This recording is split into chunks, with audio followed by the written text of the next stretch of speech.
estudio de los desayunos de 24 horas a la vicepresidenta encargada, Alejandra Vicuña. Muy buenos días, vicepresidenta, y bienvenida a nuestro programa.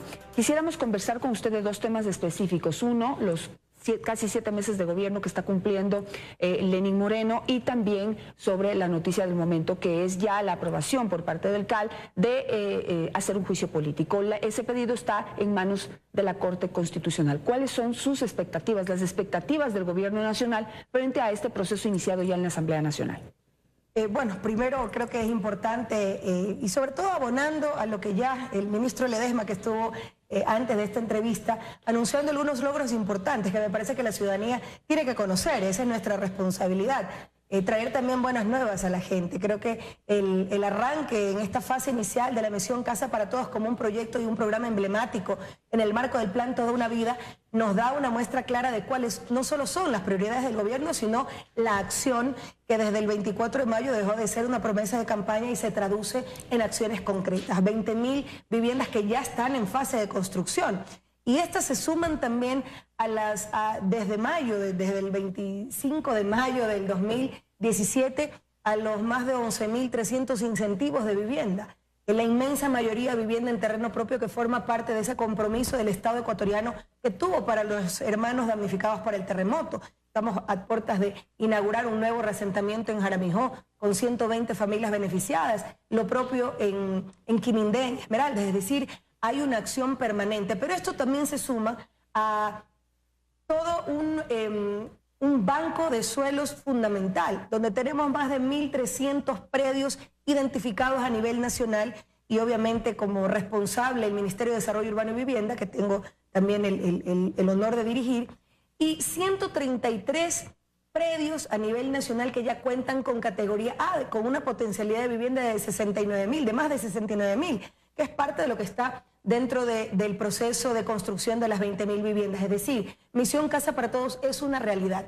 Ahora, vicepresidenta, con el tema de la consulta popular, en donde se va a eliminar la ley de plusvalía, el presidente Lenín Moreno habló al inicio de su gobierno y durante su campaña que era importante hacer una alianza en ese sentido público-privada con el sector de la construcción para reactivar muchísimo más el tema de la vivienda, y no solamente de la vivienda social, sino en términos generales. Una política pública de hábitat y vivienda coherente con las necesidades, pero sobre todo con el objetivo central que nos planteamos en el Plan Nacional de Desarrollo. Es decir, Misión Casa para Todos pretende alcanzar un 95% de cobertura de vivienda digna en hábitats seguros, incluyentes, inclusivos, con los distintos servicios, alrededor del 95% de familias ubicadas en extrema pobreza.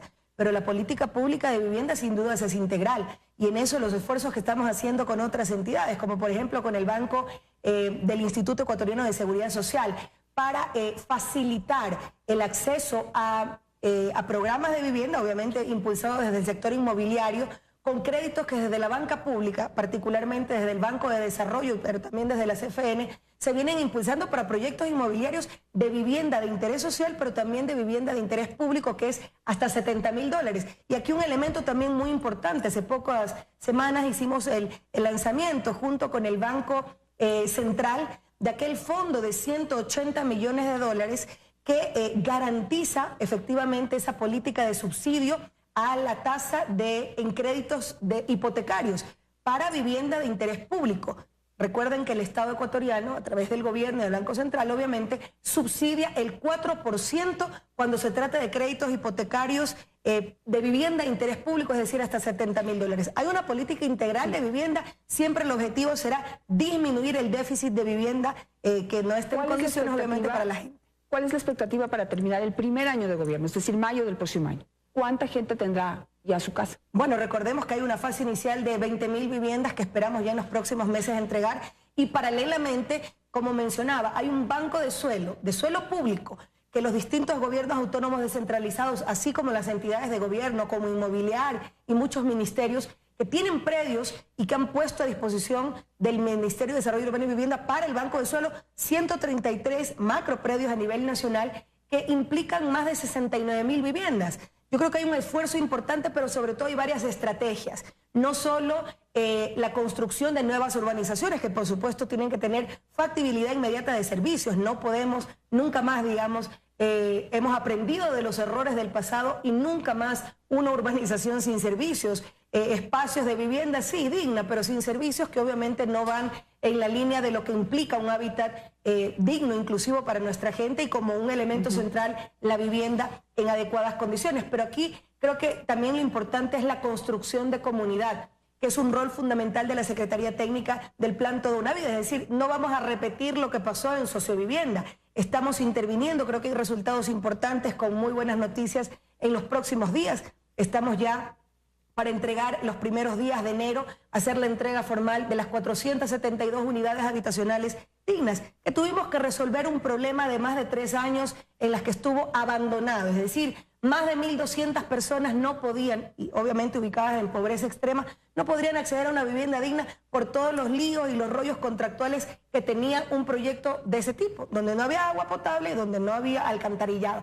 Pero no solo eso, sino construir comunidad. La organización comunitaria para nosotros es clave, y como una de las responsabilidades del MIDUBI es precisamente la promoción, el acompañamiento y el registro de las organizaciones barriales, por ejemplo, que en el marco de la Agenda Urbana Nacional juegan un rol protagónico. Los barrios, la organización barrial, sí. Haber pasado de 120 días estos trámites a 15, nos parece que es un avance también importante y un logro de estos 7 primeros meses. Estaremos a la expectativa entonces del cumplimiento de esa promesa con miras al primer año de gobierno, pero también es una buena noticia que por fin ya hayan encontrado una forma de salir al tema del juicio político al vicepresidente Glass. Y quisiera que me hable de ese tema porque es el tema que políticamente está en este momento sobre la mesa. ¿Qué expectativas tiene el gobierno nacional de lo que pueda hacer la Asamblea Nacional frente a este proceso? ¿Ya se han encontrado ya los indicios y razones para poder llevar a juicio político al vicepresidente Glass? Bueno, creo que la expectativa que tiene no solo el gobierno, sino el pueblo ecuatoriano,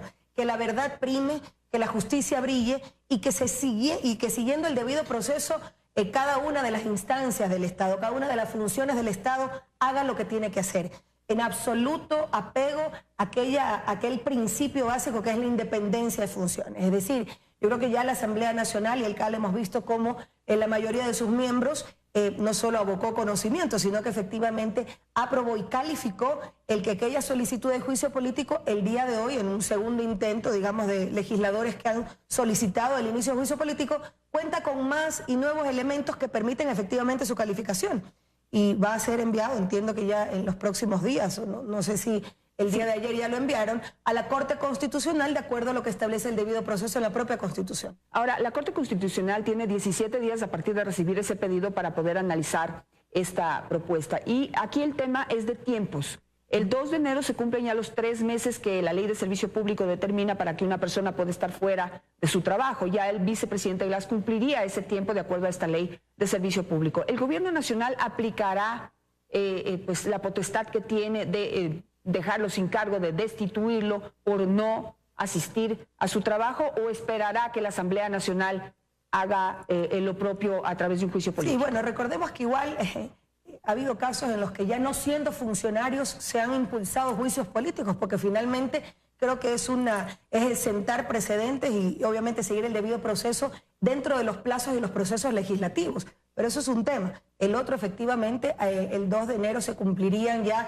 los 3 meses de ausencia temporal, luego de lo cual tiene la potestad constitucional y legal el presidente de la República de enviar dentro de los 15 días subsiguientes una terna para que sea la Asamblea, también en 15 días más, las que pueda resolver ya, digamos, la designación definitiva. En este momento hay un encargo, de acuerdo a lo que establece la propia Constitución. Es decir, creo que son igual 2 procesos por separado. La legislatura tiene sus propios procedimientos, sus propios plazos, y yo creo que, bueno, lo importante y lo que siempre ha apelado el gobierno nacional, no solo al respeto irrestricto de las funciones del Estado, sino efectivamente que brille la verdad, que se desarrolle el debido proceso y que prime la justicia, que finalmente es lo que demanda la ciudadanía, el pueblo ecuatoriano en su conjunto, y por supuesto nosotros respaldamos esas. María Alejandra Vicuña aspira a integrar esa terna que podría estar enviando en enero el presidente Lenín Moreno.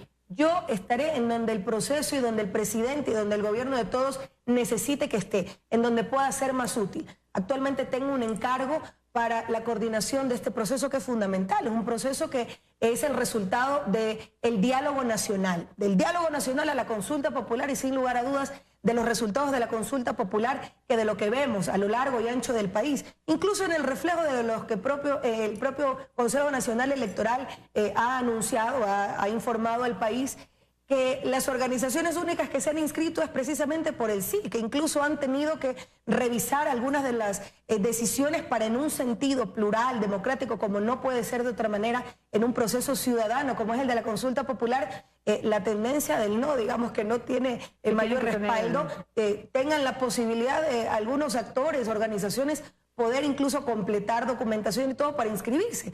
Porque efectivamente creo que ese es el espíritu de una consulta popular que es ciudadana, que responde a las demandas de la gente. Recordemos que más de 700 organizaciones políticas y sociales, gremiales, ciudadanía en general, presentó más de 2.700 preguntas. Es decir, ese diálogo nacional impulsado por el gobierno de todos a la cabeza con el compañero presidente Lenín Moreno ha impulsado precisamente un proceso democrático que ha devenido en una consulta popular que ya el próximo 4 de febrero tendrá a la gente la posibilidad en las urnas decidir e incidir sobre los grandes temas de interés nacional. Con eso me voy a quedar. Muchísimas gracias, vicepresidenta encargada, por estar esta mañana con nosotros.